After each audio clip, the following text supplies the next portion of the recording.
You're listening to the Sustainable Innovation Podcast from NEASC. This 5-part series is for and by educational leaders who are interested in sustaining innovation this year and beyond. On this episode, I have the great pleasure of sitting down to speak with Dr. Jennifer D. Klein and Dr. Kapono Ciotti to talk about the session they delivered in Boston and also to dive a little bit deeper into their co-authored brand new book entitled The Landscape Model of Learning: Designing Student-Centered Experiences for Cognitive and Cultural Inclusion. Welcome to the show, Jennifer and Kapono. I couldn't help but notice that throughout your deep dive here at NEASC, that storytelling seemed to be a real critical ingredient for your recipe. Can you talk to listeners about why stories and storytelling are perhaps a critical part of the work that you do, and why you'd encourage other practitioners to think more about the power of story? So first of all, I think it's useful to point out that my background is in fiction. So storytelling was very much part of who I was from a very young child. From my perspective, the power of story to change people's hearts before they start intellectualizing the change is incredibly useful. In other words, when we read an educational text or when we go to a presentation that's all theory, even if it's got a lot of wonderful practice in there, if it doesn't at some point grab the heart, make us feel something, it's very unlikely that it's going to mobilize our community. It's very unlikely that it's going to actually lead to some kind of significant change. But when we tell stories, and we were really struck yesterday by how moved our audience was by each of the stories that we told, that's where the heart starts to shift. And I think in my opinion, the mind sort of follows the heart. You have to start from that human story that matters, that means something, that grabs the emotions of the educator, so that they're not just willing to make the change, they're excited to make whatever that change in education might be. Well, and I should say, I also really appreciated what you did for participants in inviting us to also think about ourselves as narrators of story. And we had this great perspective switching. And again, you seem to really lean into the idea of asking us to think not only about our independence, but our interdependence within our school or organization communities. Do you want to say more about that?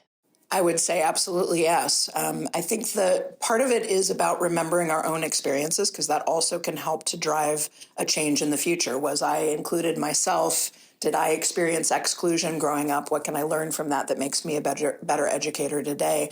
Evoking stories that narrative of that student you're holding in your heart, that young person you fear you didn't serve well. Again, I think it's connected to what I was saying before. I think it really helps us to understand our why, to understand the purpose behind this, and to remember that we're talking about humans, not just systems, but the humans within those systems in schools. So I certainly felt like that was very effective yesterday, that moment of evoking someone in your own past and recognizing I may not have done the things that were necessary in that moment to reach this child or to serve this person well. What is it that I need to learn from that will make me better at what I do? The last kind of question that I want to tap onto with that, you have me also thinking about what's referred to as climate fiction, or sometimes abbreviated as cli-fi, and the book that you have co-authored, this idea of landscape. Climate fiction kind of looks at environment as a character, and I'm kind of wondering, when you're thinking of your analogy or framework metaphor of the landscape, is this also sort of like a member of the cast, would you say? Like, am I misrepresenting your work to also say, like, this too is a character? Or maybe is it more like the director? Or am I kind of very messily expanding on your beautiful metaphor that I should have left alone untouched? I think it's a great addition, and I would tap into the work of the Heaths in the book Switch that they've written, I don't know, many years back. It's a book on organizational change or change management, and they talk about change through looking at the rider, the elephant, and the pathway. So the rider being our intellect, our mind, how we think about a change or action, the elephant being our emotions, and the pathway being the environment. And their point is that You have to know what the change is intellectually, but the writer, your mind alone, is not going to make the change. The elephant, your emotions, will always get the best of you. A hungry, angry, happy elephant will always overpower your brain, your writer. And what we oftentimes underestimate is the power of the environment. That by shaping a pathway, we can more easily invoke change. So I think that's a small part of it, the change management part of it. But in that regard, the environment plays a really big role. To come back a little bit to the landscape model, how we wrote it in the book, I do think that the environment must play a role. When we talk about the landscape and the ecosystem, specifically if we think about it as an ecosystem, I don't know that you can separate the organisms with the geography or the climate. Like, they all actually have to go together. So our landscape model is really actually steeped in the idea of an ecosystem. And I have to say, my fellow participants loved getting a sneak preview at your book, The Landscape Model of Learning. You very much set us up to be talking about it collaboratively. So my next question is, your book, I'm wondering to what extent it only could have been the product of collaboration. In what ways could you not necessarily have written a book like this on your own, but you needed to have a co-author in order to bring it to fruition? Well, I will start with that one because I think for me, a book like this could only be the product of collaboration. Jennifer is a superlative writer, and I really leaned on her for the writing of the book and mentoring me to be the author as a practiced author as she is. I think idea-wise, to the point of your question, that there was already so much synergy in our ideas that at times I didn't remember which was my idea and your idea. And I think when we went back to read it sometimes, we didn't remember who wrote each section. From time to time. So I think that for us, our partnership made the collaboration possible, and the collaboration made our partnership possible. So it's this kind of symbiotic relationship. I don't know if that answers your question exactly, but the simple answer is yeah. I think that a book like this is actually only the product of a collaboration, at least the way it turned out. Kapono and I have been thought partners in many ways for over 13 years or so, I think we figured out. We've done a lot of co-presenting together long before we even came to the idea for the book. We had co-presented several times and crafted workshops. And so in a lot of ways, the idea for the book, as Kapono described in the session yesterday, really came from one of those collaborations. Our frustration with educators who kept saying that access was enough, right? Kept stating that that was the goal of education. And that synergy, whether it was in co-presenting something, designing a workshop together, we just had to wait till that moment when we were both in the right place and had the time to try to do the writing. Ironically, what Kapono said is absolutely true, right? We can't look at the book. I know certain stories were Kapono's, and I know that certain stories came from my life. But in a lot of ways, our written voice was very similar. We ended up not having to do major revisions to each other's language styles or anything because there was so much synergy there. What was ironic about it was that we actually collaborated at a distance for the entire writing of the book, because we started the work of the proposal in the late fall, early winter of 2020, when the pandemic was still in full tilt. Kapono was in Cairo, I was in Denver, and so we wrote the entire book online, basically, with each other, separated up the sections, figured out how we would do it, read each other's sections, noted places where we needed support from the other one along the way. But in general, I just find that funny, right, that there was such a deep collaboration, and yet we didn't actually stand in the same room together until 6 months after publication. Well, my work as a podcaster, I'm very fortunate. I have been able to interview loads of co-authors who have a story very similar to yours. So I'm guessing we might have a listener right now in this moment who was thinking, there is someone that I've always wanted to collaborate with, and it doesn't necessarily need to be a book, but there's a project, there's an idea, and they do not live in the same country or city. Do you have some words of wisdom for them if they want to make a long distance collaboration work? What are some things that they might want to bear in mind, or some questions they might want to reflect on that'll help them best bring that innovation forward? I have two lessons for that. my work with Jennifer, and then also work with a co-leader, Buffy Cushman-Pates, who's the founder of the School for Examining Essential Questions of Sustainability in Hawaii. And both of us, so Buffy and I worked on a project like you were talking about, and Jennifer and I worked on a book. And I think in both cases, the cadence of meetings and scheduling them often enough that when life happens and we have to cancel one, that we're not needing to reschedule. And that's a really logistical answer to what you're saying. But in these worlds of the digital worlds, sometimes the best collaborative solutions are logistical. And to meet and set a cadence of meetings that was actually fairly ambitious, regular, and one that we could commit to, but in the off chance that we couldn't, missing that one wasn't devastating, and that we didn't even need to reschedule. In both cases, that has actually been the key to, in my humble opinion, making the projects advance the way they have. Our conversation that taps into the insight and wisdom of Kapono and Jennifer is going to continue in just a bit. Before it does, we're going to check in with the amazing folks who have sponsored this entire series. That's Small Wins Dashboard.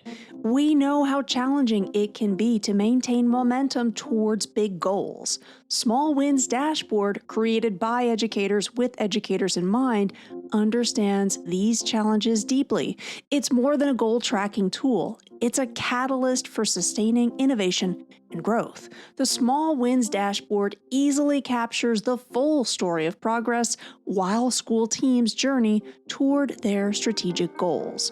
Small Wins evidence helps teams clearly see what's working in real time so they can immediately use those insights to move closer to their goals. By turning the team's small wins into shared knowledge, the platform fuels professional growth, shared vision, and team success. Everyone on the team contributes to the goal tracking process by reflecting on small wins within their existing team routines, like PLCs, learning walks, or pilots. This approach elevates teacher voice and knowledge and helps leaders build team cohesion and support continual growth. It illustrates not just the successes, but also the lessons learned from what didn't go as planned, fostering a culture of risk-taking and continuous learning. That's why the Small Wins Dashboard exists, to help school teams reach big goals together by tracking small wins together. Want to learn more? Small Wins Dashboard is offering a low-cost trial with no long-term commitment. You can visit smallwinsdashboard.com to book your free 30-minute demo today. You'll learn more about Small Wins Dashboard in the show notes. Now, back to our show. Remember, every small win counts. And again, while you're in the show notes learning more about Small Wins Dashboard, you're also going to find the link to the book that you hear us discussing in this episode from Jennifer and Kapono. So now, on that note, back to our conversation and learning more about some of the behind-the-scenes secrets that have brought their collaboration to the stage at NEASC, and of course, to the book that you can check out, The Landscape Model of Learning.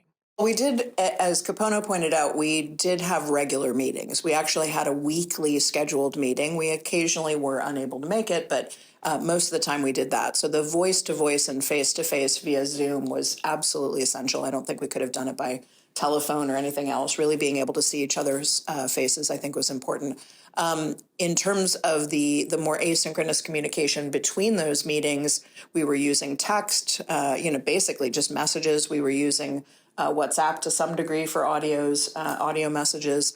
I think perhaps the piece of advice that I would offer to leaders who might be trying to do this kind of a collaboration first and foremost would be to find somebody who you want to work with, who is not so comfortable to work with that they never push you, but not so in a different realm that you're going to end up arguing for months and months, right? I mean, I think you have to have that sort of common sense of purpose and intention, but you also need to have a partner who's going to push you in some important ways. In fact, actually, I'm working on another book now, and it's been really challenging not to have a co-author, not to have somebody to bounce ideas off of. And I've asked him a couple times, you sure you don't want to co-author this one too? Because that synergy was so powerful, and it helped me feel better about my ideas, more confident with the things that I wanted to say, because I had that person I could bounce things off of and talk to about these ideas as we were working our way through.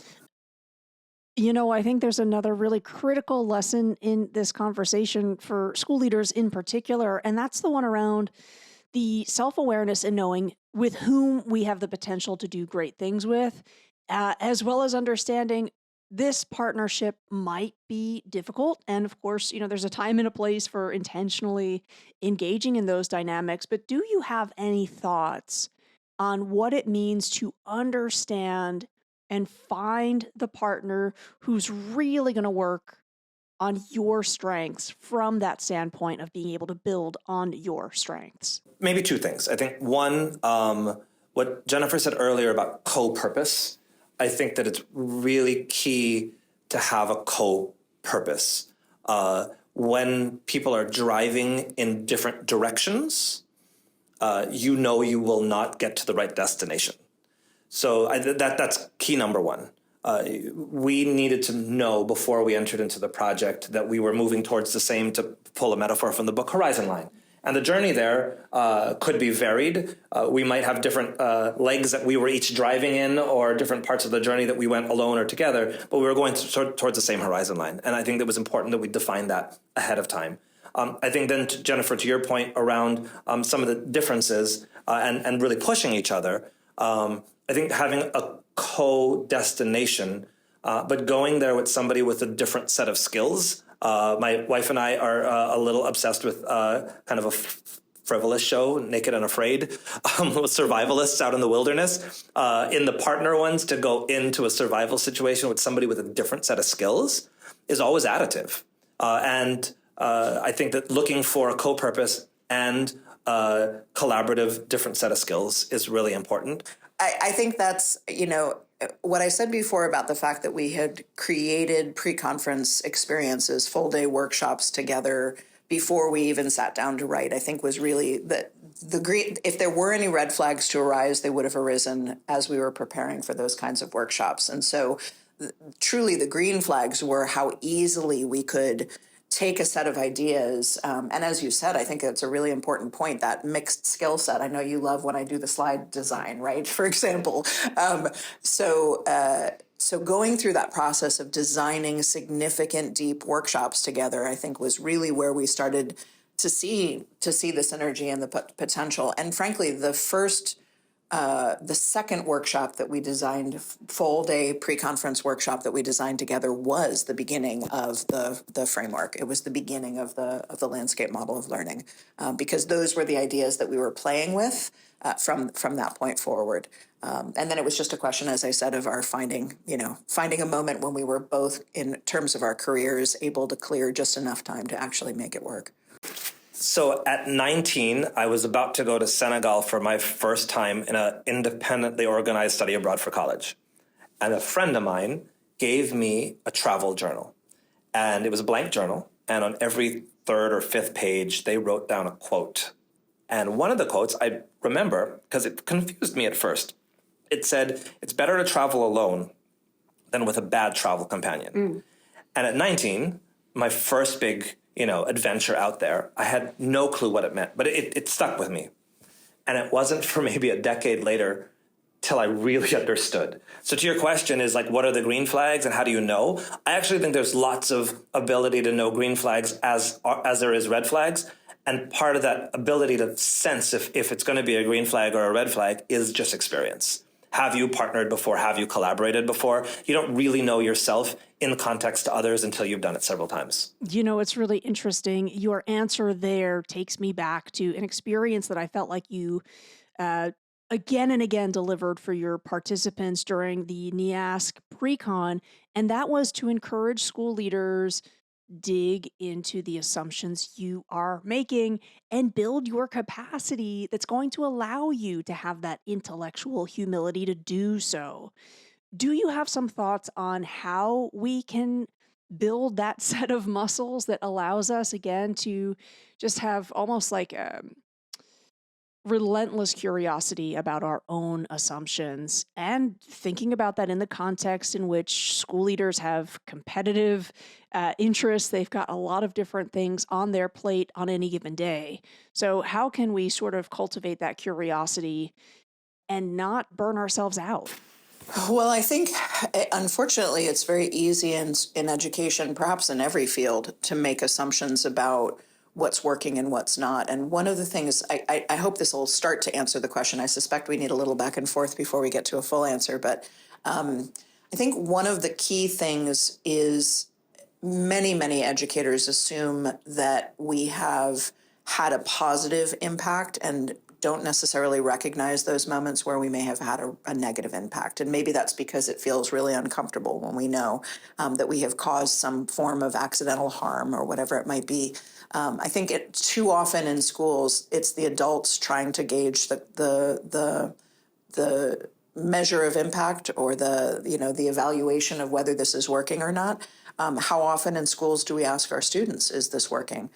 So a lot of the work that I'm involved in and that the book certainly addresses is this idea of really making sure that the decisions we're making are based on what the students need, and that we're not making assumptions about what they need, right? That when I tell that story about Mae Jemison's experience in kindergarten of being told, no, you should be a nurse, not a doctor, this woman who went on to be the first Black woman in space, those kinds of assumptions can create extraordinary harm. For whatever reason, that kindergarten teacher looked at this little Black girl and said, no, nurse makes more sense for your trajectory. Those kinds of assumptions can do a great deal of harm. And so I think I don't want educators to beat themselves up over the assumptions that they make or have made or will make in their future, but I certainly want leaders and educators in general to recognize them and to be willing to stop and deconstruct them and say, am I right about what I think is going on here? And who do I need to ask, and how do I need to test that truth? When you are a leader of anything, there is extra attention and focus on you. And you can feel it. And if you don't pay attention to it, I think that you are missing out on the realities of many people. And if you put too much attention on it, you drive yourself crazy. It is hard as a leader to give yourself permission, as Jennifer said earlier, to critique yourself, because it can feel so bad. You're not just letting down yourself, but you're letting down your community. And I think almost every leader that I know, I would say every leader that I know that is honestly and genuinely trying to do a really good job for their school communities.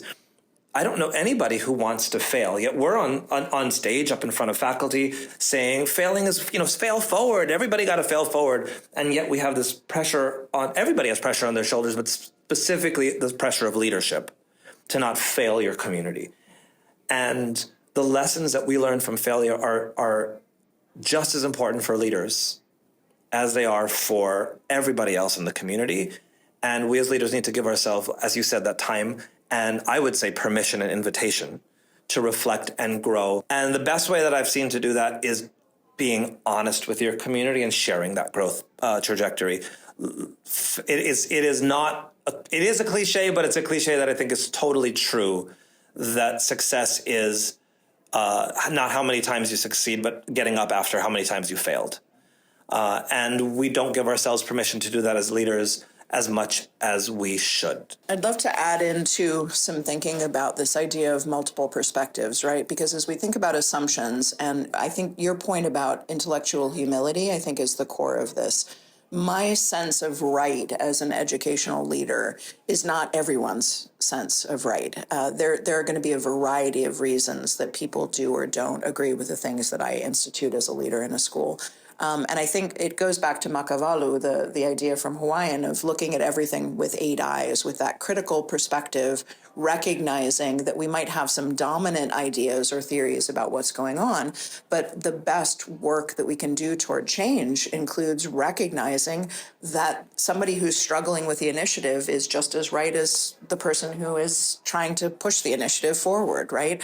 In the interviews that I'm doing right now for my new book, one of the things that's coming out a lot from leaders who have faced opposition is the importance of understanding the perspectives of the people who oppose, right? If I can't understand why they have a problem with this initiative or the other, how can I possibly not just argue with them and win some sort of an argument toward change, but actually incorporate their perspectives into the way that I'm leading that work, so that I can respond to them in a meaningful way and incorporate their perspectives in an effective way, right?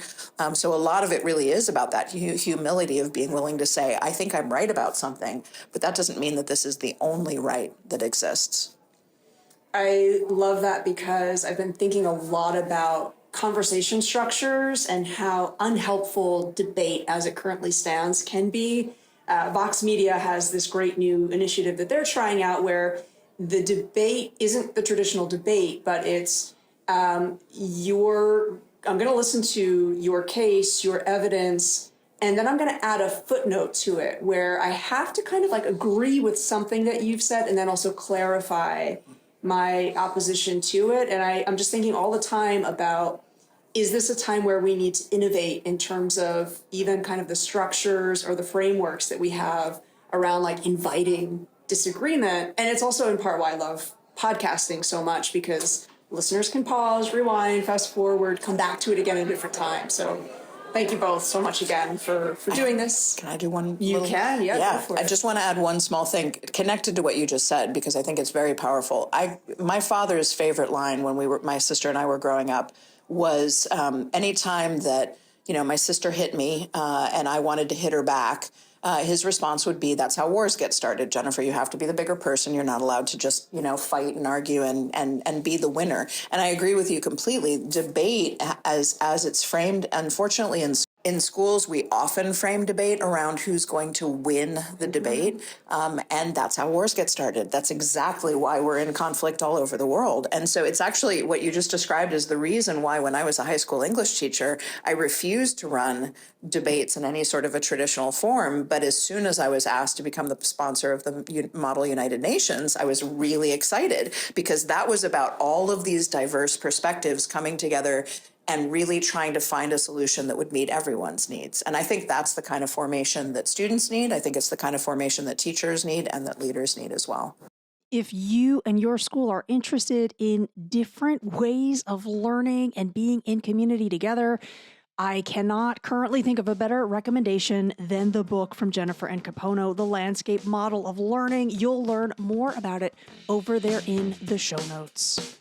You'll also learn more about ways to invite Jennifer and Kapono to your school. They were remarkable leaders of learning, and it was a true honor and joy not only to get to see them in action, but to have this follow-up conversation. Learn more about Jennifer and Kapono. Thanks for listening.